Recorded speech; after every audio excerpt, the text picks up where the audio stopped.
اس لیے کہا کہ اللہ کے حضور جھکنا نہ بھولنا اور نماز قائم کرنا۔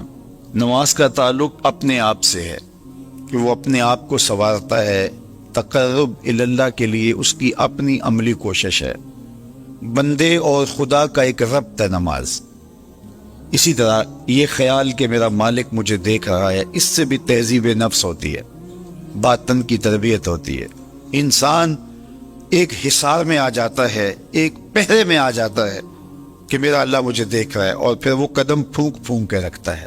وہ اچانک لوگ بیٹھے ہوئے ہونا، تو آج کل یہ سوشل میڈیا کا زمانہ ہے، تو کوئی کیمرہ سیدھا کر لے تو ایک دم مرتب ہو جاتے ہیں، اس لیے کہ اب ہماری تصویر آنے والی ہے۔ یا کوئی کسی کو کہے کہ جناب آپ لائیو جا رہے ہیں، تو وہ بالکل اپنی حرکات سکنات منظم کر لیتے ہیں، کپڑے سیدھے کرنے لگ جاتے ہیں، اس لیے کہ ہم لائیو جا رہے ہیں۔ وہ لائیو چاہے 5 آدمی دیکھ رہے ہوں، چاہے 10 آدمی دیکھ رہے ہوں، لیکن پھر بھی چونکہ ہم لائیو جا رہے ہیں تو اپنی حرکات سکنات مرتب کر لیں گے، منظم ہو جائیں گے۔ اور جب یہ یقین ہو کہ میرا اللہ مجھے دیکھ رہا ہے، یہ ساری حرکتیں وہاں لائیو جا رہی، تو پھر دل میں برا خیال بھی آنے لگے گا تو اس کو روکیں گے کہ میرا اللہ تو دیکھ رہا ہے۔ پھر بولی بھی مرتب ہو جائے گی، پھر رویے بھی مرتب ہو جائیں گے، طرز معاشرت بھی منظم ہو جائے گا، آنکھیں بھی نہیں بھٹکیں گی، خیال بھی نہیں بہکیں گے، سوچیں بھی آوارہ نہیں ہوں گی، چاہے آپ بند کمرے میں کیوں نہ ہوں، پھر بھی منظم رہیں گے، اس لیے کہ میرا اللہ مجھے دیکھ رہا ہے۔ تو یہ یقین زندگی کو منظم کرتا ہے۔ تو اس کا تعلق بھی انسان کی ذات سے تھا۔ نماز سے بھی تہذیب نفس ہے، اللہ سے تقرب حاصل ہوتا ہے۔ اب کہا تو خود غرض نہ بننا کہ اپنے آپ کو سنوار لیا اور کافی ہے، نہیں، لوگوں کو بھی نیکی کا حکم دینا۔ وَأْمُرْ بِالْمَعْرُوفِ وَانْهَ عَنِ الْمُنْكَرِ، لوگوں کو نیکی کا حکم دینا اور برائی سے منع کرنا لوگوں کو۔ یہ مومن کی زندگی ہے۔ نماز پڑھنے والے اگر نماز کی روح سے آشنا ہو جائیں کہ یہ محض اوپر نیچے ہونے کی مشق نہیں ہے، بلکہ یہ اللہ کے حضور اپنی نیازمندی کا اظہار ہے، اپنے عجز کا اظہار ہے، تو پھر نماز ان کو وہ مقام دیتی ہے اور وہ شعور بخشتی ہے کہ جو بے نمازی کے نصیب میں کہاں۔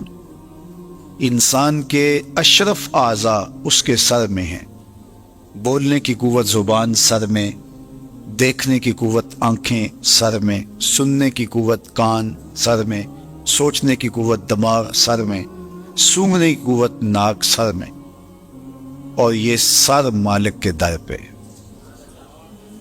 اور زبان سے بندہ کیا کہہ رہا ہے؟ سبحان ربی الاعلی، مالک تو سب سے اعلیٰ ہے۔ اور اپنا رویہ اور عمل کیا ہے کہ اپنی ناک بھی خاک پہ رکھی ہے، پیشانی بھی خاک پہ رکھی ہے، اور باقی اعضاء بھی خاک پہ ہیں۔ تو گویا عملاً یہ بتا رہا ہے مالک مجھ سے نیچا کوئی نہیں اور تجھ سے اونچا کوئی نہیں۔ اور اگر وہ نماز کی روح سے آشنا ہو جائے تو سجدے سے سر اٹھانے سے قبل اللہ سارے اس کے بوجھ اتار دے، اس کے من میں روشنیاں کر دے۔ تو نماز بندگی کا شعور دیتی ہے، من میں چراغاں کرتی ہے۔ اللہ کے حضور جھکنے سے بندہ ایسا بندہ کامل بن جاتا ہے کہ پھر وہ کسی اور کے آگے نہیں جھکتا۔ تو اپنی اولاد کو نماز کی محبت دو، نماز کی ترغیب دو، نماز کی عادت دو اور نماز کا حکم دو، اور ان کی عادت راسخ ہو جائے، طبیعت میں پختگی کے ساتھ نماز کو اختیار کرنا ان کی طبع میں جم جائے۔ نماز ان کی طبیعت میں نظم پیدا کرے گی، ان کو نظم و ضبط کا پابند بنائے گی، اور ان کی صحت کی ضامن ہوگی، اور ان کے باطن کی طہارت کا سبب اور ذریعہ ہوگی۔ اس کائنات کے کسی شخص کو اللہ نے ہدایت سے محروم نہیں کیا۔ اس کائنات کا پہلا انسان، پہلا نبی بھی ہے، تاکہ انسانی قافلہ ہدایت سے کبھی بھی محروم نہ رہے۔ اور پھر اس کے بعد مختلف ادوار میں فطری اور جبلی ہدایت تو انسان کی طبع کے اندر رکھی گئی ہے۔ وَهَدَيْنَاهُ النَّجْدَيْنِ، ہم نے اس کو دونوں گھاٹیوں کی طرف رہنمائی کی ہے۔ تو اس سے علماء تفسیر نے لکھا ہے کہ خیر اور شر کی گھاٹیاں ہیں، انہیں اسے پہچان ہے، اس کی طبع کے اندر یہ بات رکھ دی گئی ہے کہ اچھائی کیا ہے، اس کو پتہ ہے کہ برائی کیا ہے۔ حضور علیہ السلام کے پاس ایک شخص سوال پوچھنے آیا اور ان کا نام وابصہ بن معبد تھا، اور مجلس لگی تھی اور جہاں جگہ ملی وہاں بیٹھے، تو حضور نے فرمایا ادنو یا وابصہ، نیڑے آ جاؤ۔ تو وہ اٹھ کے قریب آئے تو فرمایا اور قریب آ جاؤ۔ تو وہ اور قریب آ گئے تو تیسری مرتبہ فرمایا ادنو یا وابصہ، وابصہ اب بھی دوری ہے اور قریب آ جاؤ۔ تو حضرت وابصہ کہتے ہیں میں اپنے مقدر پہ قربان جاؤں، میں اتنا نیڑے ہوا کہ میرے گھٹنے حضور کے گھٹنوں سے چھونے لگے۔ جب اتنا قریب ہو گیا تو مجھے حضور نے فرمایا وابصہ کوئی سوال پوچھنے آئے ہو؟ میں نے کہا جی حضور سوال پوچھنے آیا۔ کہا جو سوال پوچھنے آئے ہو پوچھو گے یا بتاؤں کیا پوچھنے آئے ہو؟ عرض کی حضور اگر آپ بتا دیں پھر تو بہت خوب ہو۔ فرمایا تم خیر و شر کے بارے پوچھنے آئے ہو، اچھائی کیا ہوتی ہے اور برائی کیا ہوتی ہے؟ جی حضور یہی میرا سوال تھا۔ کہا اس کا جواب مجھ سے لینا یا اپنے آپ سے؟ عرض کی جواب آتا ہوتا تو سوال ہی کیوں کھڑا ہوتا؟ تو حضور نے حدیث پاک میں آتا ان تین انگلیوں کو جوڑا، فضرب علی صدرہ فقال استفت قلبک، اور حضور نے یہ وسط سینہ میں دل والی جگہ پر ان انگلیوں کو یوں مارتے ہوئے کہا یہ مفتی بیٹھا اسے پوچھ لے، یہ تجھے بتا دے گا کہ خیر کیا ہے، یہ تجھے بتا دے گا شر کیا ہے۔ تو یہ فطری اور جبلی ہدایت ہے۔ وَهَدَيْنَاهُ النَّجْدَيْنِ، اس نے دونوں گھاٹیاں خیر شر کی اس کو معرفت دی ہے، اس کو پہچان کی ہے۔ یہ گناہوں کی کثرت کی وجہ سے اس پہچان کو بھی کھو بیٹھے تو امر آخر ہے، لیکن فطرتاً اس کو اللہ نے انسان کی طبع کے اندر اچھائی اور برائی کی تمیز پیدا کی ہے، جس کو کہا جاتا ہے کہ ضمیر ہے جو انسان کا اندر سے کہتا تم غلط کہہ رہے، وہ ہدایت کا چراغ ہے جو ہر شخص کے سینے میں اللہ تعالیٰ جل شانہ نے رکھا ہے۔ لیکن اس کے بعد اس نے پیغمبروں کو بھی بھیجا ہے، کتابوں کو بھی نازل کیا ہے، مصلحین بھی لوگوں کو بتاتے ہیں، اور کائنات کے اندر پذیر ہونے والے واقعات بھی انسان کی رہنمائی کرتے ہیں۔ تو یہ ہدایت کے چراغ روشن در روشن ہوتے چلے جاتے ہیں۔ تو اللہ کی اطاعت کرنا، اس کی فرما برداری کرنا، یہ انسان کی طبع کے اندر رکھا گیا ہے۔ اگر وہ انکار کرے تو یہ حقیقت کو جھٹلاتا ہے۔ کافر کو کافر کہتے ہی اس لیے ہیں کہ وہ اس اچھائی کو، اس فطری ہدایت کو چھپاتا ہے۔ عربی میں یہ جو کاشتکار ہے اس کو بھی کافر کہا جاتا ہے، کیونکہ یہ بھی زمین کو کھود کر کے اس کے اندر بیج کو چھپا دیتا ہے۔ تو کافر کو کافر اس لیے کہتے ہیں کہ وہ چھپاتا ہے اس چیز کو جو اللہ نے اس کی طبع کے اندر رکھی ہے، فطری جبلی ہدایت۔ حکیم نیٹشے کے بارے میں اقبال نے کہا تھا قلب و مومن دماغش کافر است، اس کا دل مومن تھا لیکن اس کا دماغ کافر ہو گیا۔ تو صوفیاء فرماتے ہیں کہ اس ایک شخص کی کہانی نہیں ہے، ہر شخص کا دل مومن ہی ہوتا ہے، اور اس پر شاہد عادل وہ حدیث ہے کل مولود یولد علی الفطرہ فابواہ یحودانہ او یمجسانہ او ینصرانہ او کما قال النبی صلی اللہ علیہ وسلم۔ ہر پیدا ہونے والا بچہ فطرت اسلام پہ پیدا ہوتا ہے۔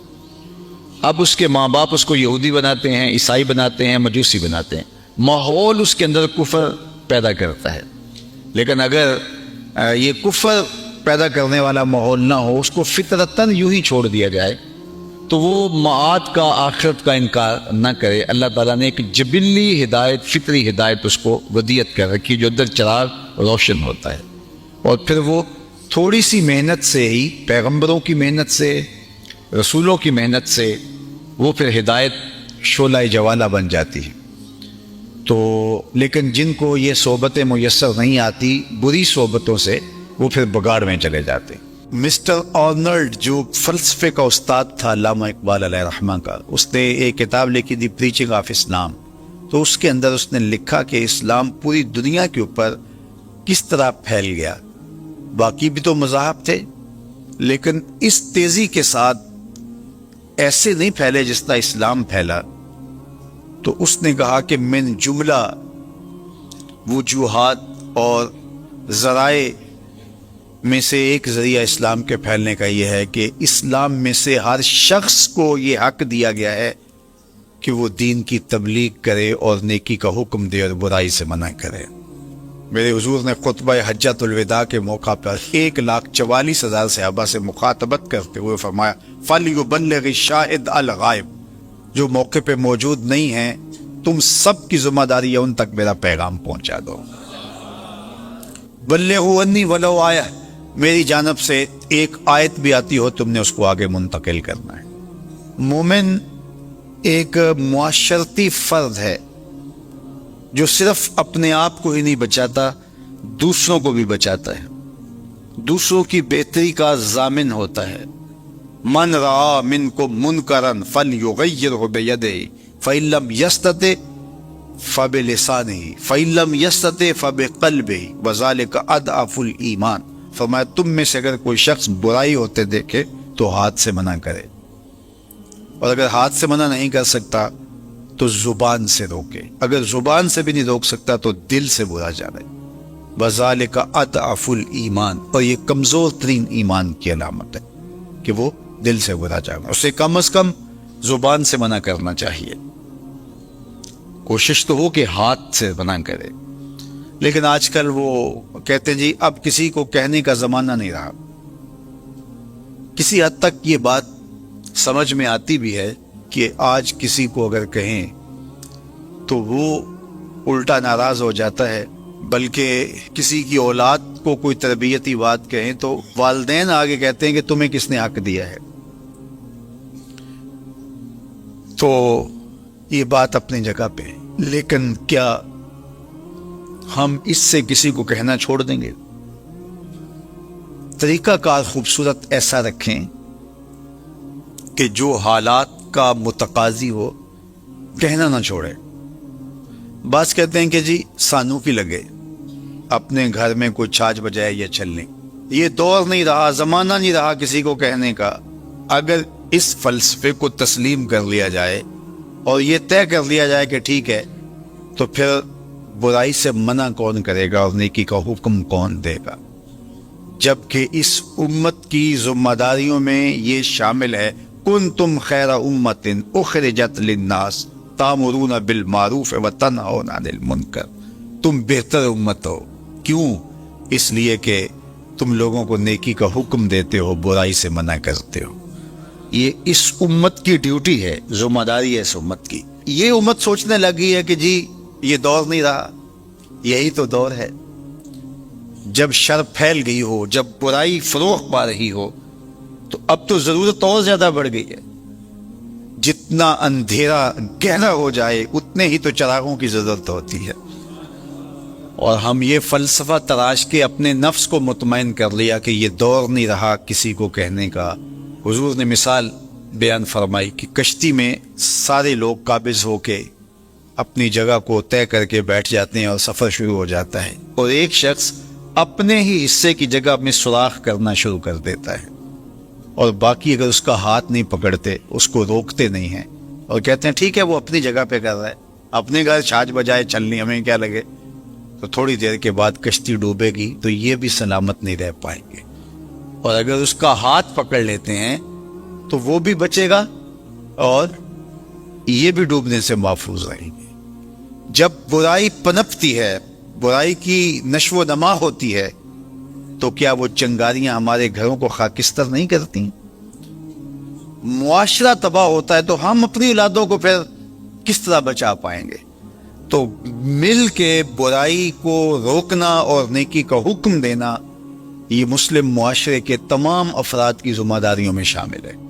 اور ہم اہل ایمان اپنے رب سے بہت محبت کرتے ہیں، ٹوٹ کے محبت کرتے ہیں، اور ہمارے دل رکھے ہی اللہ کی محبت کے لیے ہے. اور اللہ جل شانہ کی محبت قلب کی زندگی ہے، قلب کی حیات حب الہی ہے. اور اگر اس کو یہ رضا نہ ملے تو یہ دل جو ہے یہ مر جاتا ہے اس چمڑے کے وجود کے اندر، اگر یہ اس کی اللہ کی محبت سے اس کی آبیاری نہ ہو. جس طرح کوئی بیج اگر زمین کے اندر آپ نہیں بوتے اور اس کو تھیلے کے اندر آپ نے رکھ دیا تو کچھ عرصہ تو وہ موجود رہے گا، لیکن ایک وقت کے بعد جو ہے وہ ختم ہو جائے گا. تو یہ بھی ایک بیج ہے دل. جس طرح اس بیج کے اندر وہ بیج آم کی گٹھلی ہے تو اس کے اندر پتے بھی ہیں، شاخیں بھی ہیں، رس بھی ہے، رنگ بھی ہیں، پھول بھی ہیں، مٹھاس بھی ہے، ذائقے بھی ہیں، اور سب کچھ اس کے اندر رکھا ہے۔ بازار گٹھلی چیر کے دیکھیں تو کچھ بھی نہیں ہے، لیکن سب کچھ ہے اس ننھے سے مہین سے بیج میں۔ جو گلاب کا بیج ہے اس کے اندر خوشبو بھی ہے، اس بیج کے اندر پتیاں بھی ہیں، اس بیج کے اندر شاخیں بھی ہیں، سبز پتے بھی ہیں، سرخ پتیاں بھی ہیں، لیکن پھاڑ کے دیکھیں تو آپ کو کچھ بھی نہیں ملے گا۔ لیکن جب وہ زمین میں رکھیں گے، اگے گا، تو یہ ساری چیزیں ظہور پذیر ہوگی۔ اس طرح اللہ تعالیٰ نے ہمارے سینے کے اندر جو ہے وہ جو دل رکھا ہے، یہ تخم ہے۔ اس کو اگر ہم آبیاری اس کی کرتے ہیں اور اللہ کی محبت کی کونپلیں اس سے پھوٹتی ہیں، تو پھر اس کو برگ و بار نصیب ہوتا ہے، اس کو پھل نصیب ہوتا ہے، ورنہ یہ چمڑے کے تھیلی کے اندر پڑا پڑا ایک دن مر جاتا ہے۔ اب دیکھیے، ایمان بہت بڑی دولت ہے اور بہت قیمتی اثاثہ ہے، اور اس کا حاز نصیب ہونا، یعنی اس کا پھل ملنے لگ جانا، اس کا ذائقہ، اس کی تراوت اور اس کے ثمرات نصیب ہونے لگ جانا، یہ بہت بڑی بات ہے۔ یعنی ایمان سینے میں موجود ہے، اور اس ایمان کی روشنی، اس ایمان کے ثمرے، اس ایمان کی خوشبو، اس ایمان کی لذات اور اس ایمان کے ثمرات نصیب ہونا شروع ہو جائیں، یہ بہت بڑی بات ہے، جس سے مومن تو ہواؤں میں اڑتا ہے، چرخ پہ جھولنے لگتا ہے، اس کے زمین پہ پاؤں نہیں لگتے، یہ جب اس کو محسوس ہوتا ہے کہ میرے ایمان کی کیفیت کیا ہے۔ جس طرح حضرت حارثہ حضور کی خدمت میں حاضر ہوئے تو فرمایا کیف اصبحت، بتاؤ تم نے صبح کس حال میں کی؟ تو انہوں نے کہا حضور میں نے حالت ایمان میں کی ہے۔ تو فرمایا ہر دعوے کی کوئی دلیل ہوتی ہے، تو تمہارا یہ دعویٰ کہ میں نے صبح حالت ایمان میں کی ہے، اس دعوے کی تمہارے پاس دلیل کیا ہے؟ تو حضرت حارثہ نے کہا کہ رأیت عرش ربی بارزاً، میں اللہ کے عرش کو یوں دیکھ رہا ہوں جس طرح دن چڑھا ہوا ہے، میری نظروں سے کچھ پوشیدہ نہیں۔ اللہ اکبر۔ تو یہ ان کی کیفیت تھی۔ تو پھر مومن جب ایمان کی لذات سے بہراور ہوتا ہے، اس کی کیفیت سے مالا مال ہوتا ہے، اس ایمان کا ثمرہ اس کو ملتا ہے، اس کی لذات اور اس کی حلاوت جو حدیث میں بیان فرمائی گئی ہے اس کو نصیب ہوتی ہے، پھر تو وہ ایک ایسی خوشگوار ماحول میں ہوتا ہے، ایسی لذات ہوتی ہے کہ وہ دنیا میں جنت کا مزہ لے رہا ہوتا ہے۔ لیکن یہ اتنا آسان نہیں ہے، اس کے لیے 3 شرطیں رکھی گئی ہیں۔ سب سے پہلی شرط یہ رکھی گئی ہے کہ ایمان کی حلاوت اور لذت اس کو نصیب ہی تب ہوگی جب اس کو اللہ اور اس کے رسول کائنات میں سب سے زیادہ محبوب ہوں گے۔ اور یہ صرف زبان کا عمل نہیں ہے، یہ اپنے رویے سے اور اپنے طرز زندگی سے میں ثابت کرنا ہوگا۔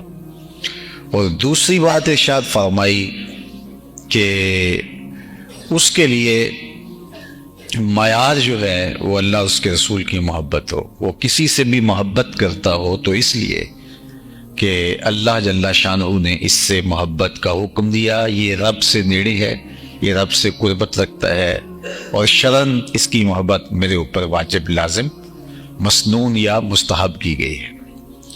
اور تیسری چیز ارشاد فرمائی کہ ایمان اتنا قیمتی سرمایہ ہو اس کے لیے، اتنی متاع بے بہا ہو کہ اس کو 2 آپشن دیے جائیں کہ یا ایمان کو چھوڑ دے یا پھر اس جلتی ہوئی آگ کے اندر تجھے پکڑ کے ڈال دیا جائے گا، ان 2 میں سے کس کو اختیار کرے گا؟ تو وہ بغیر سوچے سمجھے کہے کہ مجھے آگ میں ڈال دو، میرے لیے یہ آسان ہے، لیکن ایمان چھوڑنا میرے لیے آسان نہیں ہے۔ مجھے اور آپ کو اپنے اندر اتر کر کے دیکھنا ہوگا کیا ہماری یہ کیفیت ہے۔ جو قسم ہے اس کو بھی ایمان کہا گیا ہے، اور ہم تھوڑے سے پیسوں کے لیے یا تھوڑی سی سزا سے بچنے کے لیے اگر قسم اٹھا لیتے ہیں تو پھر اس کا مطلب یہی ہے سیدھا سیدھا کہ ہم نے اپنے ایمان کو بہت کم قیمت پہ فروخت کر دیا۔ جبکہ ایک طرف جلتی ہوئی آگ کی بھٹی ہو اور ایک طرف ایمان، تو مومن ایمان کو محفوظ کر لے گا اور جلتی ہوئی بھٹی کے اندر چھلانگ لگانا اس کے لیے آسان ہوگا۔ اور اگر یہ اس کی کیفیت ہو جائے تو پھر وہ ایمان کی حلاوت، ایمان کی لذت، اس کا حظ، اس کا لطف، اس کا ثمرہ، اس کا نور، اس کی کیفیت محسوس کر سکتا ہے۔